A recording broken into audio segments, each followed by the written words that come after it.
Hello students, maths classes bye Poonam में आपका स्वागत है। आज हम करेंगे mid term exam class 10th का बेसिक का पेपर। आज करेंगे जो हमारे 2 मार्क्स के क्वेश्चंस थे उनको हम सॉल्व करेंगे। तो सबसे पहले हमारा 21st क्वेश्चन है। क्वेश्चन में लिखा हुआ है a line intersect X axis and Y axis at the point S and N. एक लाइन है जो एक्स एक्सिस पे काटती है, उसका नाम s है, और जो y एक्सिस पे काटती है उसका नाम n है। If a point 2 - 3 is the mid point of the line segment SN। एक लाइन सेगमेंट है SN जिसका एक मिड पॉइंट दे रखा है, मध्य बिंदु दे रखा है 2 - 3, और हमें s और n के कोऑर्डिनेट जो है वो फाइंड आउट करने हैं। तो देखो s पॉइंट को कहाँ इंटरसेक्ट कर रही है, x एक्सिस पे कर रही है। तो x एक्सिस पे कर रही है तो वहाँ पर जो है y क्या होता है, 0 होता है, और n को y एक्सिस पे कर रही है तो वहाँ पर x क्या हो जाएगा, हमारा 0 हो जाएगा। तो इसके कोऑर्डिनेट आ गए 0 y। तो अब हम यहाँ पर क्या लगा सकते हैं, हमारा मध्य बिंदु सूत्र। हमारा मध्य बिंदु सूत्र क्या कहता है, मिड पॉइंट फॉर्मूला कहता है कि जो ये बीच का पॉइंट है हमारा, जो ये मान लेते हैं x1 y1 है, ये मान लेते हैं xy है, और ये मान लेते हैं x2 y2 है। तो मिड पॉइंट फॉर्मूला कहता है कि x जो होगा वो किसके इक्वल होगा, x1 + x2/2, और y किसके इक्वल होगा, y1 + y2/2। इस तरह से हम इसको सॉल्व करेंगे। अब वैल्यूज़ पुट कर देंगे। x को लेंगे तो 2 आ जाएगा, और जो हमारा x1 है वो कितना है, x है, और x2 कितना है, 0 है। तो ये क्रॉस मल्टीप्लिकेशन, तो यहाँ से x की वैल्यू कितनी आ गई, 4 आ गई। अब जब हम y निकालेंगे तो y कितना आ जाएगा हमारा, y1 हमारा 0 है, y2 हमारा y है, और ये 2, और y की वैल्यू जो है वो -3 है।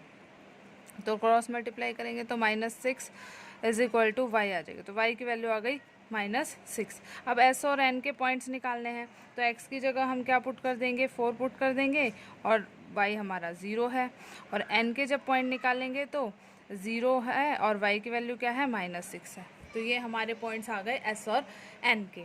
तो इसी तरह हमारा जो क्वेश्चन है, इसका क्वेश्चन नंबर 22 है, उसमें हमें क्या दे रखा है, if alpha beta are the zeros of the polynomial this. एक पोलिनोमियल दे रखा है और अल्फ़ा बीटा इसके शून्यक दे रखे हैं, ज़ीरोज़ दे रखे हैं। तो हमें निकालना है alpha square plus beta square. अब उससे पहले हमें क्या करना होगा, हमें अल्फ़ा और बीटा की वैल्यू निकालनी होगी। तो यहाँ से हम जब इसको ज़ीरोज़ निकालेंगे, शून्यक निकालेंगे, तो अब देखो जो 10 है इसके फैक्टर बनाएं। इसके ऐसे कौन से फैक्टर बनते हैं, 5 2 होता है। अब किसको प्लस माइनस करके 7 आ रहा है, ये आ रहा है, ये तो कैंसिल हो जाएगा। तो 7 की जगह हम 5 और 2 रखेंगे, तो x² + 5x + 2x + 10 = 0। तो यहाँ से जब हम x को कॉमन लेंगे तो अंदर बच गया x + 5, और यहाँ से हम जब 2 को कॉमन लेंगे तो अंदर बच गया x + 5 = 0। फिर x + 5 कॉमन आ जाएगा, और यहाँ से आ जाएगा x + 2 = 0। चाहे तो x + 5 की वैल्यू 0 होगी या x + 2 की वैल्यू 0 होगी। तो यहाँ से हमारी जो x की वैल्यू आ गई वो कितनी आ गई, -5, और यहाँ से x की वैल्यू जो आ गई वो कितनी आ गई, -2। यानी मेरे 2 शून्यक, एक का नाम अल्फ़ा है और एक का नाम जो है वो बीटा है। अब अल्फ़ा और बीटा की वैल्यू पुट कर देंगे। अल्फ़ा की जगह हमने -5 रख दिया, उसका स्क्वायर, और बीटा की जगह हमने -2 रख दिया, उसका स्क्वायर। तो कितना आ गया, 25 + 4 दैट इज़ इक्वल टू 29। तो इस तरह से हम इस क्वेश्चन को सॉल्व करेंगे। जो हमारा नेक्स्ट पार्ट है, क्वेश्चन है क्वेश्चन नंबर 23। क्वेश्चन नंबर 23 में देखिए, क्वेश्चन नंबर 23 में क्या बोला गया है कि जो find the area of the largest circle that can be inscribed in a square of side 7 centimetre. एक एरिया निकालना है लार्जेस्ट सर्कल का, जो कि किसके अंदर है, स्क्वायर के अंदर है। तो अब हम बना लेते हैं इसका डायग्राम। एक स्क्वायर है और उसके अंदर हमारा क्या है, एक सर्कल है। इस तरह से ड्रॉ कर लिया। अब जो स्क्वायर की साइड दे रखी है वो कितनी दे रखी है, 7 सेंटीमीटर। तो स्क्वायर की सारी साइड इक्वल होती है, तो 7 7 7 सारी जगह क्या आ जाएगा, हमारा 7 आ जाएगा।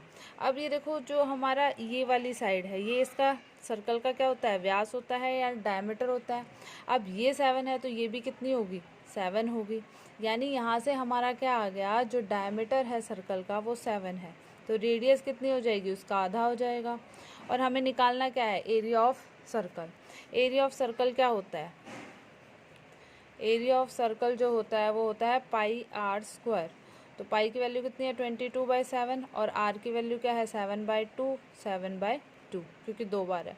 तो 7 से 7 कैंसिल, यहाँ 11, तो इसका आंसर कितना आ जाएगा 77 सेंटीमीटर का स्क्वायर। उसके बाद जो हमारा क्वेश्चन नंबर 24 आता है, उसमें देखिए क्या करना है। इसमें सिंपल साइन 30, टेंजेंट 45, कोसिकेंट 60 इनकी वैल्यूज़ पुट करनी है। अब साइन 30 की वैल्यू जो हम ट्रिग्नोमेट्रिक टेबल लर्न करते हैं उसमें क्या होती है, साइन 30 की वैल्यू 1/2 होती है और टेंजेंट 45 की 1 होती है। और जो कोसिकेंट 60 होता है वो कितना होता है हमारा -2/√3 होता है।